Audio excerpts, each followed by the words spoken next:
नमस्कार दोस्तों, मैं हूं एडवोकेट अक्षत तोमर और आज मैं आपका अपने YouTube चैनल लॉ टूल्स में स्वागत करता हूं।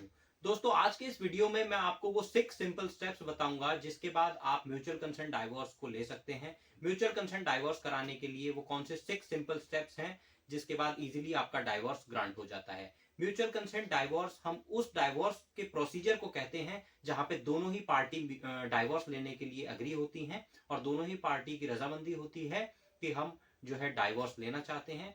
उस प्रोसीजर में अगर हम डाइवोर्स को लेते हैं तो उसी प्रोसीजर को हम कहते हैं म्यूचुअल कंसेंट डाइवोर्स। तो अगर हम इनके स्टेप्स की बात करें, प्रोसीजर की बात करें, इसमें सबसे पहले आता है स्टेप 1।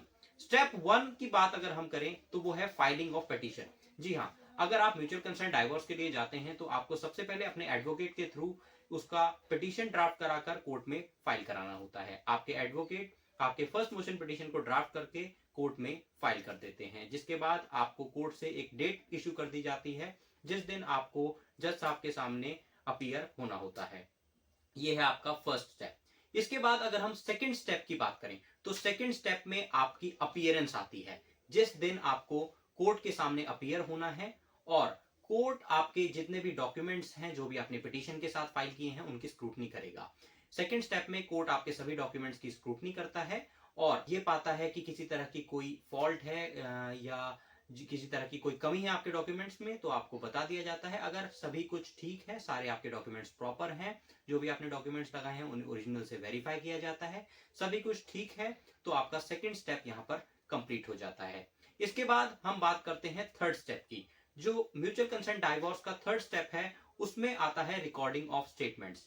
अगर आपके सभी डॉक्यूमेंट्स प्रॉपर हैं, कंप्लीट हैं, तो कोर्ट में आपकी स्टेटमेंट रिकॉर्ड की जाती है कि आप क्यों डिवोर्स लेना चाहते हैं, आपकी मैरिज कब हुई थी, आप कब से अलग रह रहे हैं, क्या इस मैरिज से आपका कोई बच्चा भी है, अगर वो है तो मैरिज के बाद वो किसकी कस्टडी में रहेगा, मदर की कस्टडी में रहेगा या फादर की कस्टडी में रहेगा, एटसेट्रा एटसेट्रा। इस तरह के आपसे क्वेश्चन पूछे जाते हैं, आपके स्टेटमेंट को कोर्ट में रिकॉर्ड कराया जाता है, जिसके बाद आप दोनों ही पार्टी के उस पर सिग्नेचर भी कराए जाते हैं और आपके एडवोकेट के सिग्नेचर भी वहां पर कराए जाते हैं। ये था आपका third step for mutual consent divorce.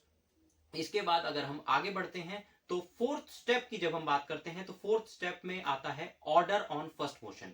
जब ये सभी जो है कार्रवाइयां पूरी हो जाती हैं, आपके स्टेटमेंट भी रिकॉर्ड हो जाते हैं, तो उसके बाद जो ऑनरेबल जज होते हैं वो आपके फर्स्ट मोशन पर ऑर्डर करते हैं, उसको ग्रांट करना है या नहीं ग्रांट करना है, डिनाई करना है, वो सभी चीजें देखने के बाद जज आपके जो फर्स्ट मोशन है उसके ऊपर ऑर्डर करते हैं। अगर आपका फर्स्ट मोशन ग्रांट हो जाता है तो उस दिन से आपको 6 महीने तक का वेट करना होता है सेकेंड मोशन की पिटीशन फाइल करने के लिए। म्यूचुअल कंसेंट डाइवोर्स लेने के लिए आपको 2 मोशंस की पिटीशन फाइल करनी होती है, फर्स्ट मोशन पिटीशन और सेकेंड मोशन पिटीशन।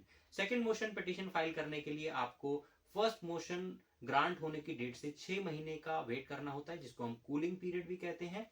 इस पीरियड में आपको वेट करना होता है, इसके बाद ही आप सेकंड मोशन की पिटीशन जो है कोर्ट में फाइल कर सकते हैं। जिस दिन आपका 6 मंथ का टाइम पूरा हो जाता है उस दिन आपके एडवोकेट सेकंड मोशन की पिटीशन कोर्ट में फाइल करते हैं, जिसके लिए आपको सेम एज इट इज एक डेट इशू होती है जिस दिन आप कोर्ट में अपीयर होंगे। ये था फोर्थ स्टेप। अगर हम फिफ्थ स्टेप की बात करें तो फिफ्थ स्टेप में हम बात करते हैं सेकंड मोशन की, सेकंड मोशन हियरिंग की।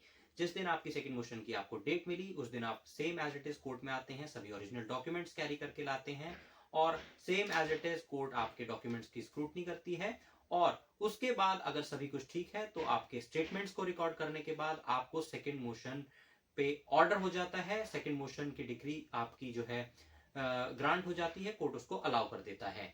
उसके बाद लास्ट स्टेप है और सिक्स्थ स्टेप जिसकी हम बात करते हैं वो है डिक्री ऑफ डाइवोर्स। जिस दिन आप कोर्ट के सामने अपीयर हुए सेकंड मोशन के टाइम पे आपका कोर्ट ने अलाउ कर दिया, सेम उसी दिन आपका डाइवोर्स ग्रांट हो जाता है। लेकिन जो डाइवोर्स की डिग्री है उसे मिलने में थोड़ा टाइम लगता है, उसकी सर्टिफाइड कॉपी अप्लाई होती है, जिसके बाद सर्टिफाइड कॉपी आपको मिलती है, उसके बाद ही आपका डाइवोर्स कंप्लीट माना जाता है, आपको एक सर्टिफिकेट मिल जाता है कोर्ट से, जिसके बाद से आप हस्बैंड एंड वाइफ नहीं रह जाते हैं। तो ये था प्रोसीजर जिससे आप म्यूचुअल कंसेंट डाइवोर्स को ग्रांट करा सकते हैं बहुत ही इजीली, बिना किसी दिक्कत, बिना किसी परेशानी के।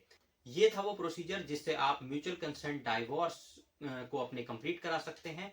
ये एक कंप्लीट प्रोसीजर है। इन स्टेप्स को फॉलो करते हुए आपका म्यूचुअल कंसेंट डाइवोर्स ग्रांट कराया जा सकता है। तो उम्मीद करता हूं आपको म्यूचुअल कंसेंट डाइवोर्स से रिलेटेड सभी इंफॉर्मेशन इस वीडियो के माध्यम से मिल गई होगी। अगर इसके बाद भी आपकी कोई क्वेरी है तो आप स्क्रीन पर दिए गए नंबर पर कॉन्टैक्ट करके अपने क्वेरी को दूर कर सकते हैं, अपने किसी भी सवाल को पूछ सकते हैं। तो अगर आपको ये वीडियो पसंद आया हो तो चैनल को लाइक करें, सब्सक्राइब करें और देखते रहें लॉ टूल्स।